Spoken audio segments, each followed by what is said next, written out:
Hello, Bill. Good morning, Matt. Welcome to the DMZ, everybody. Wednesday morning, we've had 2 days of the Judge Jackson hearings. I don't think there's any real suspense here. I think every Democrat's going to support her. Manchin has been positive. The only drama is, if and how many Republicans will jump on board. And my own sense is the more controversial she gets, the less likely you would get Republican votes. Where, I think all things being equal, a bunch of Republicans probably would vote for her just to say, hey, we did. And they have before, right? She's been through 3 Senate confirmation hearings, and I think she's gotten bipartisan support. Well, she only got 3 last time when she was put on the appellate's circuit. I think that was Collins, Murkowski, and Graham. And now Graham's being a little pissy about stuff these days. Well, Graham wanted the other nominee from South Carolina, who would have gotten, certainly Senator Scott and Graham from South Carolina would have supported her. Well, and he's pushing this notion that these left-wing groups wanted you and not the person I wanted.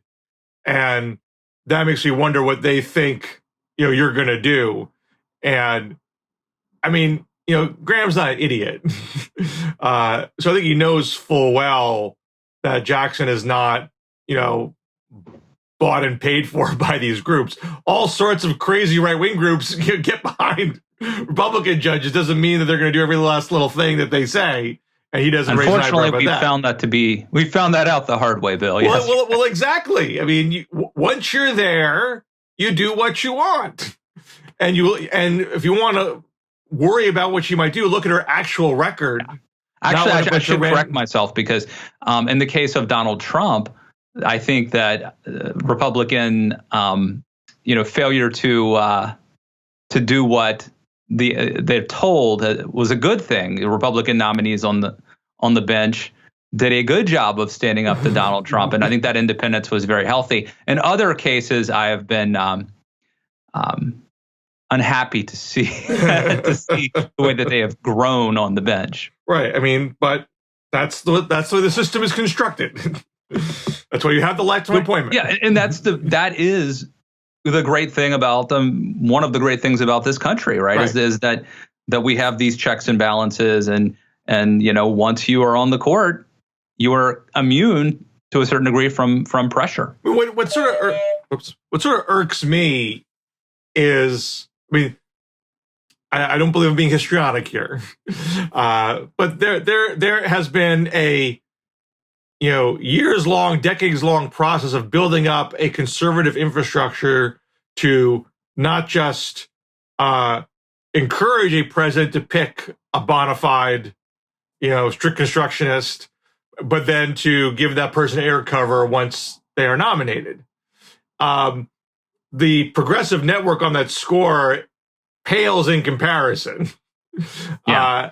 But in fairness, the reason Republicans built this infrastructure was because of, Robert Bork, what Democrats borking, and then we've seen it with Clarence Thomas, and then most recently with Brett Kavanaugh, where I think that this infrastructure probably did serve to help buttress him and also to get like Amy Coney Barrett nominated. So it has been effective, but it was the result, I think, of necessity. Necessity was the impetus for this. Be that as it may, we can actually talk about that stuff more if you like. Graham is really focused on this group Demand Justice, which is a new group. And there are a couple of progressive groups that have been around for a long time, like Alliance for Justice, American Constitution Society, that do some kind of work in this area, though, again, I don't think nearly as potent as what the right has built. Demand Justice is kind of a new kid on the block. And they've pushed, they're kind of showy. They're pushing court packing. They want to end the filibuster, but they're hardly a proven entity with any obvious political force. And yeah, it became kind of a thing on the left that Childs was too moderate and Jackson would be better, but hardly based on much information. It was more, it's like, there's one article about Childs that came up and everyone kind of like glommed out. That was the shiny object to get mad at. And Jackson was the other person. Basically what it came down to, from my perspective. It's not like there's some like long list of like, hardcore left-wing rulings that Jackson has that people are really holding up on the left.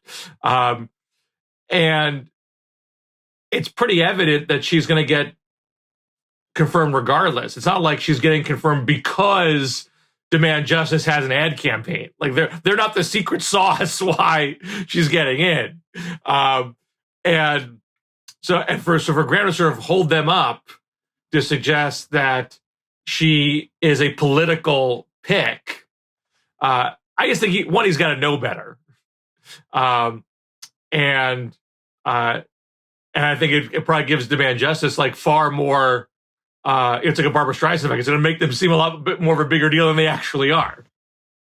And I think Graham probably he wanted Childs, obviously, but also this gives him a little cover. I think Graham has talked in the past about the importance of sort of being deferential to a president. If the president nominates somebody who's qualified, Graham, I think his philosophy is that you should vote for them.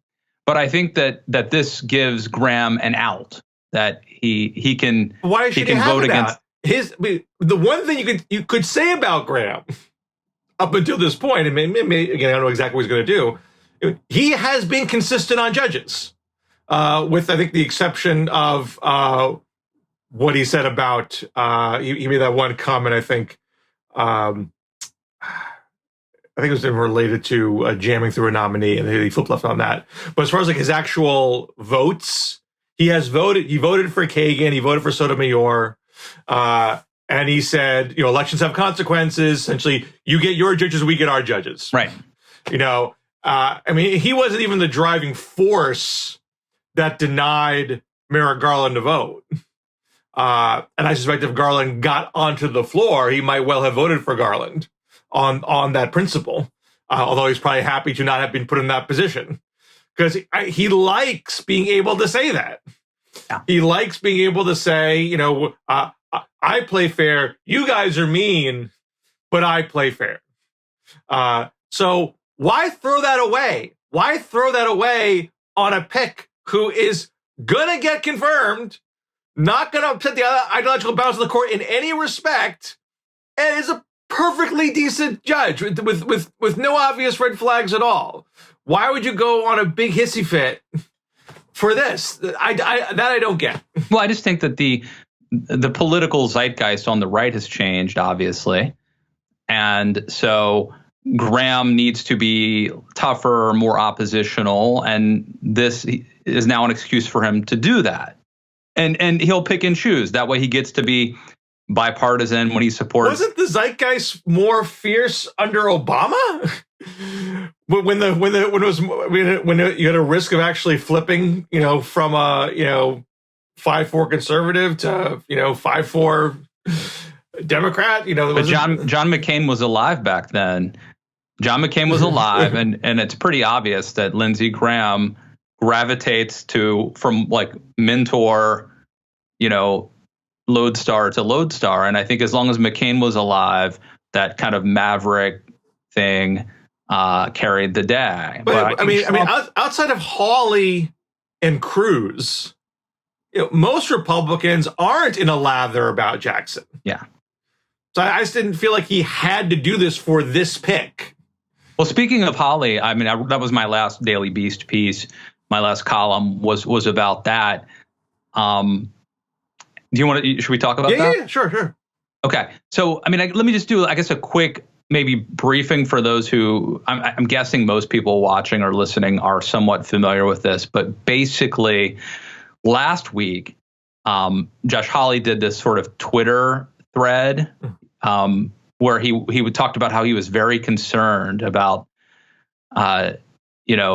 Judge Jackson's past history and comments that she made having to do with child porn. Right, and he questioned her about this yesterday.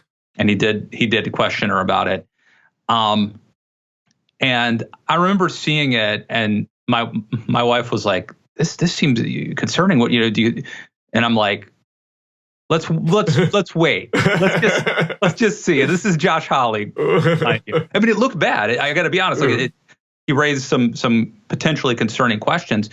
I reached out sort of behind the scenes to some people I know who are a lot smarter than me on this issue, and they basically were like, this is kind of a nothing burger.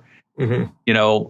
Kind of keep your powder dry. And then yesterday, which would be the first, I guess it was the first Monday. So Monday, which would be the first day of the confirmation hearing, Andy McCarthy at National Review, who is a, really kind of, I would say, he was very pro-Trump, but he was a longtime prosecutor and kind of a legal and law enforcement expert, very frequently on Fox News, so not a squishy rhino, kind of laid out why this is a bogus charge, and there's a lot to it, but basically, the bottom line is that there are these mandatory minimum sentences whereby, if you are someone who is involved in really heinous acts, you would be treated the same as somebody who is a recipient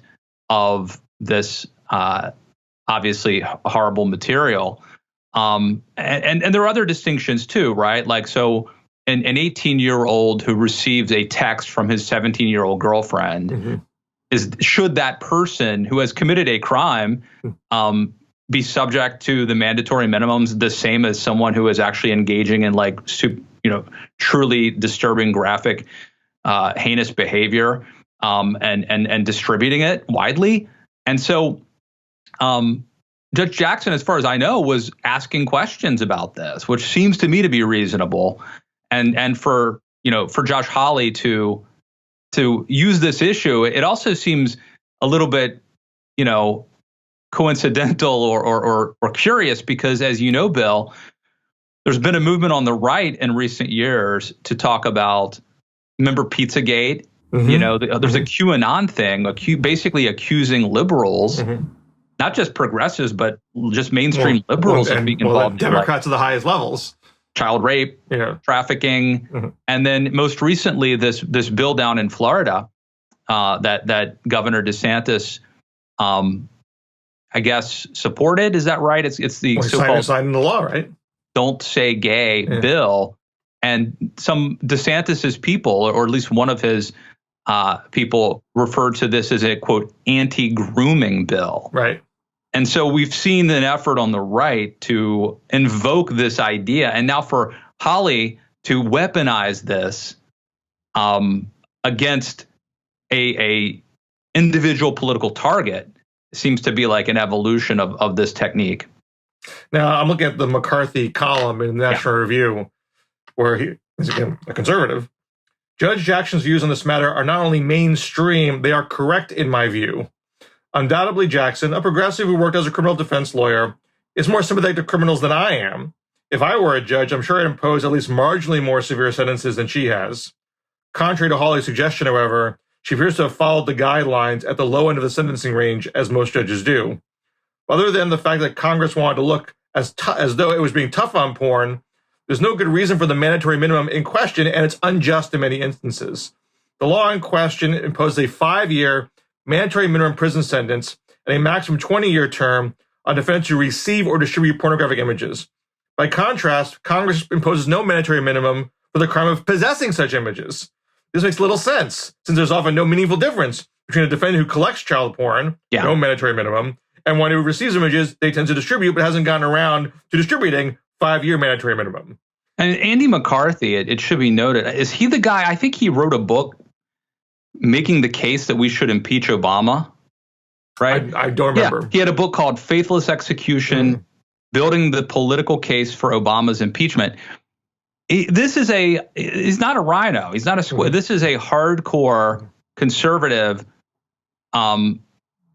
who is an expert on these issues, who also happens to be intellectually honest. And so I think this is pretty devastating to the case of Josh Hawley. And I believe that Dick Durbin and others cited McCarthy's work, in interviews, and I think actually also during the hearing. So this is devastating. There's one case that Hawley was really fixated on because it involved someone who owned a lot of child porn, who was 18 years old. And Jackson gave him 3 months, and I think a few years after that of other kind of, not imprisonment, but something akin to like probation and help and whatnot. Jackson's point was that this person is 18 and who made a horrible mistake, and she was trying to see if they could get him on the right path. So I would want to know. What McCarthy says here, it's not about this case specifically, but he says, generally speaking, because he was a prosecutor himself, generally speaking, we do not prosecute minors federally except for serious violent crimes in the rare instances when we had the jurisdiction to do so. So here was insanity number one. If the offender was a day short of his 18th birthday, we would drop the case. But if it was a day later, we took the case, he'd be looking at a mandatory minimum of several years imprisonment. So it's a weird case. I mean, I'm sure there's other mitigating factors here that Jackson alluded to, and I'm not an expert in it. But it's a very young guy who didn't directly harm an individual because he was in possession, but what wasn't distributing, I don't believe, what wasn't being pedophiliac himself in his actions. But obviously, you don't want to look away from the crime. You still want to do something. Right. And so she made a judgment call. I mean, I would want to know, what are the ages of the quote unquote children that this 18-year-old is looking at? Are these like... Well, Hawley said prepubescent. Okay. So that's obviously very concerning. I do think you could have a debate over whether does taking an 18-year-old and putting him in jail with legit other predators, hardened criminals, does that make it? I mean, like, I know right now there is a legitimate debate taking place because of the whole defund the police argument, because of the rise in crime rate, about being soft on crime, right? And I think that the pendulum has started to swing back toward we need to be we need to be for law and order. We need to throw the book at criminals. Whereas I think a few years ago, it had gone in kind of a criminal justice reform direction. So the pendulum is swinging back, I think, toward a tough on crime approach. I'm not sure who's right on this, but I don't think it is disqualifying to ask a question like the person that McCarthy just described, like, should that person receive a harsh prison sentence? Is that going to be better? But it's obviously a tough subject. But again, like, it's weird to me that of all the things Hawley could have brought up, this is his opening bid. Because I don't know that was anything that defined, Judge Jackson's career or was ever talked about her leading up to this. Well, I understand Hawley's rationale better than I understand Graham's rationale. Graham was someone who for a long time held himself up as someone who was, even Steven on judges. So I feel Graham's being out of character right now. Hawley has been playing to the extreme for a good long while. And Hawley was the first guy to announce publicly that the first senator to announce publicly that he would vote against certifying the election for Biden. And he raised his fist on January 6th. Yeah. And still, even though he says he won't run against, I think he said he won't run against Trump. He just said he would not run for president in 2024. Okay. At all. But clearly wants to run for president eventually. And I think right now there's two races going on for 2024. There's the race to be the nominee, and there's the race to be Trump's vice presidential nominee. So Hawley might well be trying to play for that right now. And then whatever happens with Trump, go forward in 2028. So doing a little wink, wink to the QAnon folks by making a huge deal about Jackson's record on sexual predators and child pornography, that makes perfect political sense. If you think that's your ticket, you still could argue like you're playing to a very, very, thin slice of the electorate, and you're discrediting yourself with the broad middle in the process. So maybe what you're doing is not smart. I understand that argument too. But Hawley's clearly made the conclusion that this is where the energy of the Republican base is, and that's what's going to catapult him to the presidency. Well, it is. It's disturbing. But I do have. I referenced the borking earlier, but because I'm sitting in ostensibly the conservative chair, I should note that Democrats kind of went there first. I hate that this bullshit is happening, and I don't think we should do it. I don't think Republicans or conservatives should do it. But in the past, I think there were highly qualified conservative nominees that Democrats and the left decided like the only way we could stop them is by some sort of character assassination and leveling charges about sexual misconduct. In the case of Kavanaugh, he was even accused. Remember the Michael Avenatti accused him of gang rape. So I guess this is maybe this is where we are, that it seems like the Amy Coney Barrett was pretty mild. There was an effort to portray her as being kind of like a religious fanatic at some point, the people of praise thing, in her Catholic faith. People were kind of making fun of her big family and suggesting that I guess there was some suggestion that there was some hypocrisy, I guess, because ostensibly her faith believes that women ought to know their place, and yet here she is, who's watching Amy Coney Barrett's children during the hearing or whatever. But I think Barrett pretty much got off pretty easy. It wasn't too ugly. But by and large, this is kind of the new normal, right? Well, you may not be aware, Matt. I had a tweet the other day which read, Senate Republic, this was right, I think it was at the beginning of the hearing. Senate Republicans have a 6-3 Supreme Court and still act like they've been treated unfairly in the nominations game. Just an amazing commitment to grievance politics. Yeah. And this guy, this is like a total throwaway tweet. It's gotten 5,000 retweets at this point. Because it clearly, it strikes a nerve on the left that Republicans can't let go of all these instances. Bork got defeated. But, Kavanaugh's on the court. Amy Coney Barrett's on the court. Clarence Thomas is on the court. And what I think sort of folks on the right don't appreciate, generally speaking. I would say this, though. When the Bork thing happened, I think it also does have a chilling effect, whereby future nominees, it's like let's nominate someone who can get through without. But Bork was not, by and large, a character assassination project. The Ted Kennedy speech at the front of the nomination was excessive, and I think went beyond the facts. And it obviously set a very sour tone for Bork supporters.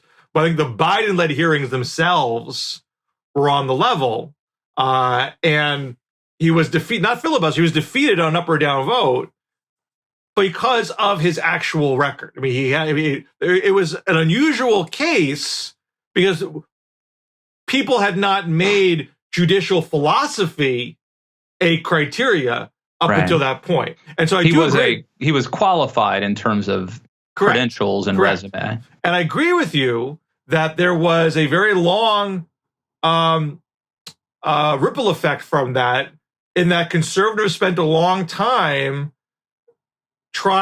those who wanted to get on rise in the judiciary, kind of cloaking their philosophy, not writing law review articles that said too much, kept things very close to the vest, so you couldn't get dinged at a hearing. And I think that changed with Alito.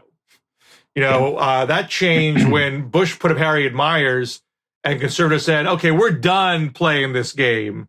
Okay, John Roberts, okay, we let you have Roberts who played a coy, but we want people who are proven conservatives, and we have the numbers to get our way now. And that's been proven true, that the conservative, plenty of people have got on the court with long paper trails at this point. So what I think that, and this is a separate point. So if you want to respond to that, I'll stop. I'll make one other point if you're well, I'll just interject one point that's related. Bork was this intellectual curmudgeon eccentric. And I like people. I think people like that are kind of fun and interesting. And I think that one maybe underrated changes after Bork, the Republicans that are nominated are more young Republican looking. You know what I mean? Like clean cut. I guess Scalia would be the exception. I mean, Scalia is was this kind of eccentric. I mean, he smoked like a pipe during the hearings. But by and large, I think that one of the shifts went away from sort of that grandiose style to people who were more clean cut, Ivy. And Scalia was confirmed before Bork. Central. Okay, perfect. Okay, then my point stands. Central casting since then. The other point I would make is I think conservatives and Republicans don't appreciate this. Every time for a Supreme Court nominee that Democrats have gone in full bore to try to stop them, it's always with the understanding that if we somehow manage to defeat this nomination, Republicans are going to get another pick. They're going to get a judge. We're not going to actually get a Democratic judge out of this process. I think in the case of Bork, people wanted to have a more mainstream Republican than a far-right Republican. But I think with Clarence Thomas and also with Brett Kavanaugh, it was much more about trying to set a standard about treatment of women. Now, obviously, people can make the argument that they were trumped up charges that were unfair. I mean, if that's what you believe, it's what you believe. But I don't think it's accurate to say that Democrats, progressives, feminists said, let's concoct a fake charge and destroy this person's reputation just so Bush Sr. or Donald Trump can get a different person nominated. There's always an understanding that it's going to be a Republican pick at the end of the day. But they're trying to set a different standard with who should get that pick. And again, if you think, Avenatti's, like the Avenatti charge, I think was the weakest of the charge against Kavanaugh, but it wasn't the primary charge against Kavanaugh. It was the thing that folks used to end up saving him and make everything else seem discredited. But what I hear a lot from conservatives is, sure, we blocked Merrick Garland, but we didn't drag him through the mud. We didn't destroy his reputation. And that's true. He was killed very gently. He was killed all classy-like by just not giving him a hearing. But the political import of that was you literally took a Democratic pick and made a Republican pick. And that's something the Democrats have never, ever accomplished with all the things that have gone on. Things. One, if your goal is to overturn Roe versus Wade, for example, there's not a big difference between getting John Sununu or Sotomayor, right? And so, yes, a Republican nominee. We got a Republican nominee, but you mean David Souter? I think. What did I say? John Sununu. Okay, Sununu got Souter the nomination. Right. Thank you for that catch. If your goal is to overturn Roe versus Wade, there's not a huge difference between getting Souter or getting Sotomayor. So it makes a huge difference if you block the conservative pick. The other thing I would say is, who was there was a Hispanic judge that was nominated by Republicans to the circuit court. Miguel Estrada. Okay. So Miguel Estrada, that is somebody that Democrats openly blocked because they feared he would be the first Hispanic on the Supreme Court. Well, I know that's the charge and may well have been the underlying motivation, but the overt complaint was that he worked in the Bush administration. They wanted to see all of his records, and the Bush didn't want to cough him up. But I mean, I don't know how substantiated this is, but I'd have to do a little research. But like, as I recall, Chuck Schumer said, or was reported that Chuck Schumer said, we're going to block him so he doesn't make it to the Supreme Court. I don't call it. I'm not saying it's wrong, but I'd be pretty sure that was something that was reportedly said, not like Chuck Schumer going right into the TV cameras and saying that outright. Because no, I think that's fair. Politic. I think that's fair. But so, because I can't Google it now, I'll put an asterisk beside that. But I guess the point being, so I think that Democrats, when they have blocked conservative nominees, there are consequences sometimes because the subsequent nominee is not as conservative. And also, I do think that that there is politics is at play here to a certain degree. I'm not saying that that's the sole driver behind why they would level a charge against somebody. But I would say, in the case of Brett Kavanaugh, I mean, without relitigating that entire thing. And by the way, I felt like, after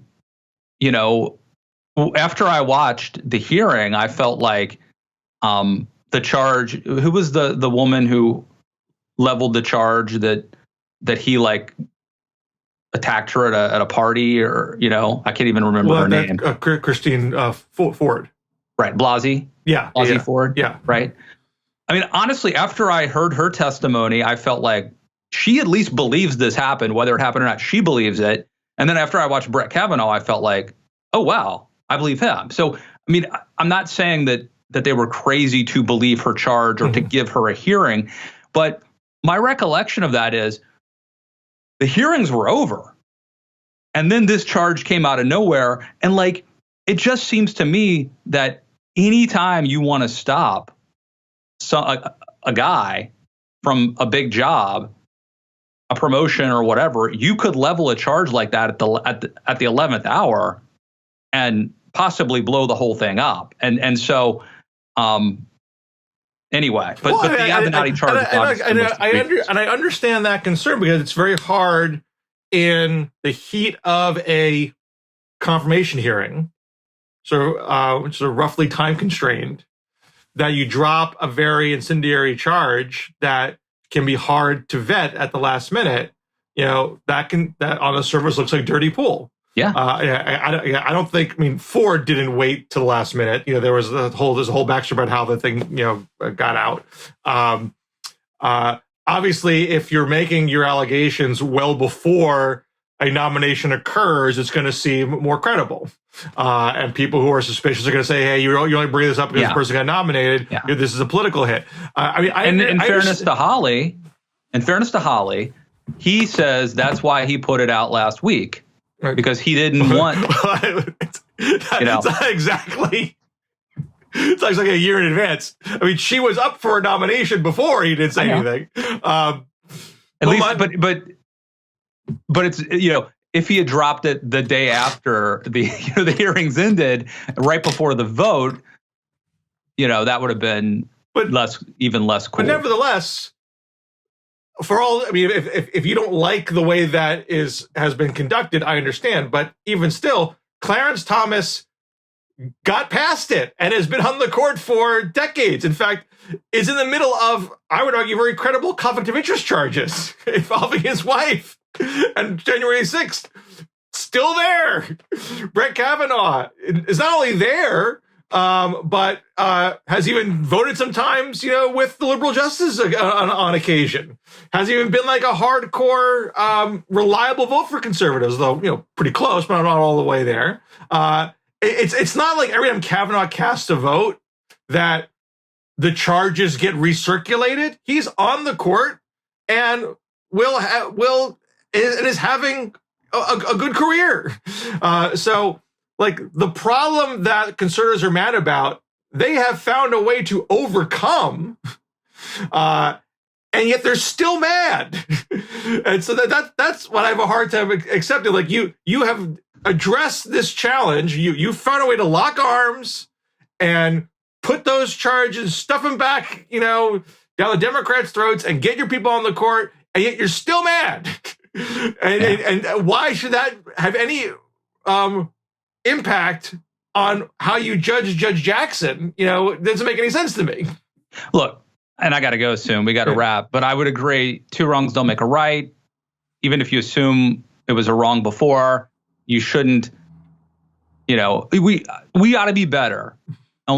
Conservatives have a hell of a lot things to, like the fact that I would summon us to be better is not surprising. We need to be better. And so look, she seems highly qualified. She seems like a nice person. If you want to vote against her based on philosophy, even, I think that's now okay. It's no longer just qualified. If you want to vote against her based on her philosophy, by all means, I probably would. But let's not be jerks about it. And let's not be unfair about it. And so I have not seen anything from anybody I respect that's anything outrageous that would lead me to believe that she's not who we think she is. I mean, she's not going to be Scalia. She's not going to be Barrett. Okay. I mean, that's, the elections have consequences. And so that's where we are. And, it's time to grow up, conservatives, as your hero Barry Goldwater might say. So how many Republican votes does she get? 2. 2? Yeah. I feel it's kind of premature to guess because the hearings aren't over yet. So why did you ask me? Well, because I'm mean. But right now, I would say more than 2. Okay. So that's the over-under, I guess, as they would say in gambling. I don't know about Graham. I feel like I can't count on Graham at this point. But I also feel like Graham is no longer a bellwether because he's just so weird. I think there will be enough Republicans who'll say this is a free vote. This is a chance to say, look at us. We're better than you, Democrats. Knowing that this is not Merrick Garland. This is not replacing a swing. It's not creating a shift in the ideological balance of the court. So do a freebie. Pat yourself on the back that you were the good guys. I think you'll get a few more than 2 for that. All right. Well, we will keep an eye on that, and we'll see who's right. I got some stuff to plug. You got anything, Bill? Not really, but you go. Okay. So I just I mentioned my Daily Beast column where I talked about the Josh Hawley thing, and so check that out. I also did a piece at the Beast last week where I talked about quote unquote insider trading among Congress, where it seems like whatever the crisis is, whether it's the Great Recession or COVID or now Russia's invasion of Ukraine, members of Congress find a way to make money in the stock market. So check that out. Let's see, 2 really cool podcasts this week. Cedric Layton, who is a CNN military analyst, came on. I'm getting ready to post that one. And this is cool, Bill. I talked to John Popper of Blues Traveler, and we got into a lot of stuff, including politics. He's a libertarian. He went to a Ron Paul rally that kind of freaked him out and turned him off to Ron Paul. But we had a good conversation, and you could check all that out at Matt Lewis and the News. And I posted the segment specifically about politics because we talked about a lot of stuff, but I just posted the political stuff to my YouTube page. It's youtube.com/Matt Lewis. You can go and watch that part of the discussion. I think it's about 7 minutes long. All right. Check those out, and I will see you soon back here in the DMZ. You got it. Thanks, Bill. See you guys.